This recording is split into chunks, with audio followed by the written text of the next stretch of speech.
Holy brothers and sisters! It is the 20th of TAMUZ, and in the Kitzur Likutei Moharan, today's lesson will be called Antagonizing Angels. And today we start part 2 in the Kitzur Likutei Moharan, and here's the addendum. Echad haya Avraham. Avraham was one. Yechezkel 33:24. The meaning of this verse is that Avraham served God only through the fact that he was one.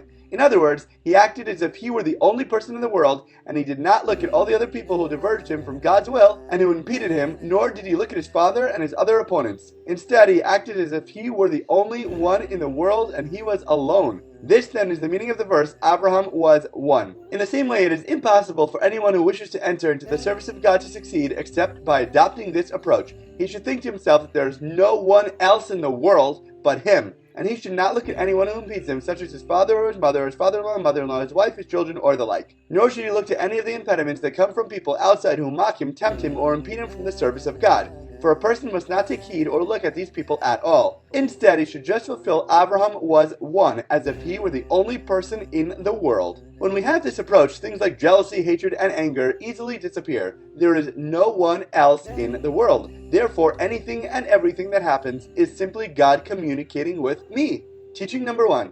Tiku Memshalah, the sound of the shofar. Psalms 81:4. Dominion. We were created to have dominion over the angels. This is the ultimate purpose and destiny of our people, and each one must see to it that he reaches this goal. However, the angels are extremely jealous of a person like this who has dominion over them. Therefore, one must guard himself vigilantly and be certain that he has the power to maintain this dominion, so that the angels in their jealousy do not knock him down, God forbid. The way to ensure this is to bind oneself to all souls. Now, all our souls are grouped under the leaders of the generation, since each leader of the generation has a certain number of individuals for which he is responsible. Therefore, a person must bind himself to all the leaders of the generation, and in turn, he will automatically be bound to all the individual souls of Israel. As a result, he will be rescued from the jealousy of the angels, and his dominion over them will endure. It appears from this that the angels have power only to wage war with an individual soul, but with all the souls as a collective unit, they have no power whatsoever to wage war, which is an indication of the power of unity. United we stand, divided we fall.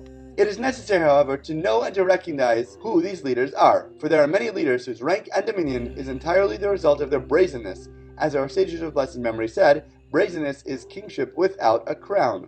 Sanhedrin 105a. The way to be able to recognize these false leaders is to merit the building of Jerusalem, which is conceptually associated with the perfect fear and awe of God, Yirei Shalem, Yerushalayim. In other words, a person must attain perfect fear and awe of God, which is dependent on the heart, as our sages of blessed memory said. Concerning matters which are entrusted to the heart, the Torah says, "You shall fear your Lord." Kiddushin 32b. Once a person has attained this perfect fear and awe of God, the brazenness of these leaders falls before him, and he can then bind himself to those true leaders. Then he will automatically be bound to all the souls of Israel, and his dominion over the angels will thereby endure. Through the cravings for wealth, physical intimate pleasure, and food, which are all rooted in the heart, the fear of God that is seated in the heart is undermined and blemished. These are the 3 powerful lusts, desires that we need to constantly work against to overcome and thereby draw closer to God. When we can beat our evil inclination, we become higher and holier beings. As always, thank you so much for learning together. If you enjoyed this lesson, please remember to like, comment, share, and borrow. And please God, we'll learn again